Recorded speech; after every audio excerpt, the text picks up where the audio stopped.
এই চলো চলো তাড়াতাড়ি পাশের রুমে যাই। পাশের রুমে কি ওইখানে নাকি খাবার রাখা আছে একটা গেট টুগেদারের মতো। আচ্ছা ঠিক আছে তাহলে চলো আমিও যাচ্ছি। এই খাবার কি প্রস্তুত আছে? হ্যাঁ হ্যাঁ প্রস্তুত হয়ে গেছে, বসে পড়ো। আচ্ছা ঠিক আছে। আরে টিনা কোথায়? আমি চলে এসেছি।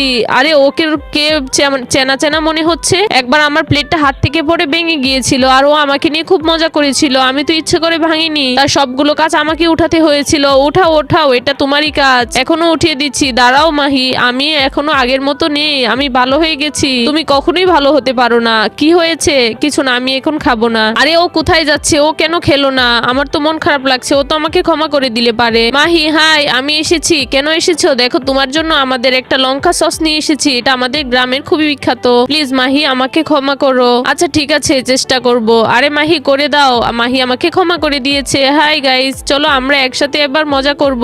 মাহি আমি চলে এসেছি, কি লাগবে তোমার বলো। সব সময় তো আমার থেকে সবকিছু নিয়ে চলো, তারপর সেটা আর ফেরত দেয় না। মাহি হয়েছে, আবার কি লাগবে? এই নাও, এই গিফট বক্সটা তোমার জন্য। তুমি আমার জন্য কিছু এনেছো? হ্যাঁ মাহি, এই দেখো এই শপিং অ্যাপসটা। কেন তুমি যাবে? আমাকেও নিয়ে যেও, আমাকেও নিও। আচ্ছা ঠিক আছে চলো মাহি, আমরা চারজন মিলে যাই। আরে ওর জুতায় ময়লা লাগিয়ে আছে। মাহি তোমার জুতায় ময়লা লেগে আছে? ঠিক আছে আমার ভুল হয়ে গেছে। আরে আমার চাদরের মধ্যে এই ময়লা কে মুছেছে? জুতোর ছাপ? আরে সেটা তো আমি জানি না, আমি বুঝতে পারছি না। মাহি এই দেখো মাঠে একটা সংস্কার খেলা হয়েছে। আরে ওই দিন তো আমি টিনার পায়ে সে জুতো দেখেছিলাম, ওই আমার চাদরটা ভরিয়েছে, ওই আমার চাদরে জুতার ছাপ লাগিয়েছে। আমি ভেবেছিলাম তুমি ভালো হয়ে গেছো, তুমি তো ভালো হওয়ার নয়। তোমার মতো দুষ্ট মেয়ে কখনো ভালো হতে পারে না। প্লিজ আমাকে মাফ করো। মাফ করা তো ঈশ্বরের কাজ। ওকে বের করে দাও, আমি ওকে কখনোই ক্ষমা করব না। ওকে ক্ষমা করলে অতীতে সব কষ্টকে প্রশ্রয় দেওয়া হবে।